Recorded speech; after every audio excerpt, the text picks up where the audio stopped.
A recent report by the Council on American Islamic Relations shows anti-Muslim hate crimes have been on the rise in the United States this year. In a mid-year report, America's largest Muslim civil rights and advocacy organization detailed several instances of incidents including hate crimes, harassment, school bullying, discrimination, and hate speech.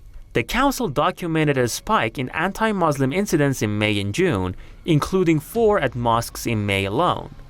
These cases include vandalism, harassment towards women who wear a hijab or headscarf, and an attempted stabbing. The spike coincided with Israel's 11-day war on the Gaza Strip that ended in a May 21st ceasefire and killed at least 250 Palestinians.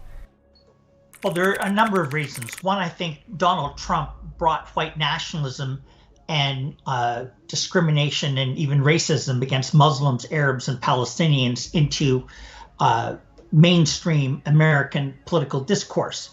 The other reason is, of course, that Israel launched an attack on Gaza in May of 2021. For 11 days, they bombed Gaza, and the militant groups in Gaza retaliated by firing rockets back into Israel.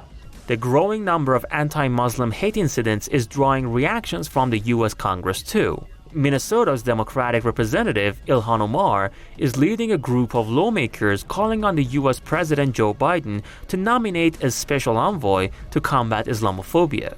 The group has pointed to a rising number of individuals connected to larger white supremacist networks as perpetrators of Islamophobia.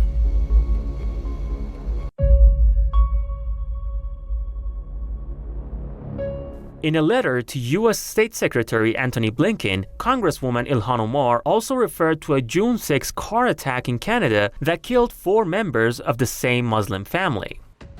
Their lives were taken in a brutal, cowardly, and brazen act of violence.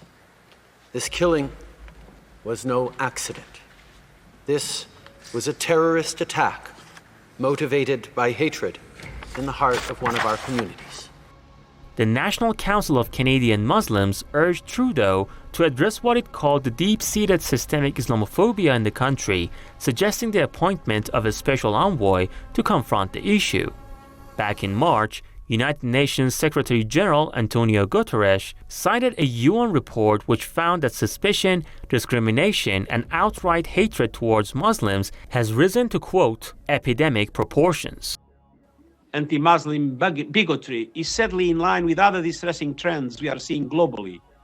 A resurgence in ethno-nationalism, neo-Nazism, stigma and hate speech targeting vulnerable populations, including Muslims, Jews, some minority Christian communities, as well as others.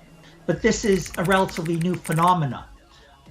The anti-Palestinian, anti-Arab, anti-Muslim view has had, over 100 years of being part of the American psyche, and the pro-Israel forces, both the evangelical Christians and of course the Zionist Jews, have been very, very successful in getting their narrative accepted without question.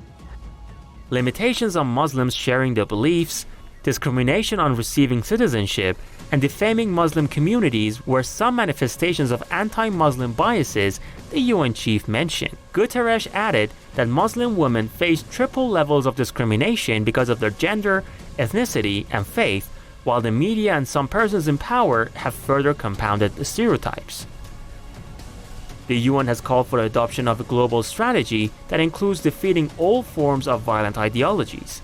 The question is how to execute such a strategy to make it appealing to all nations and people.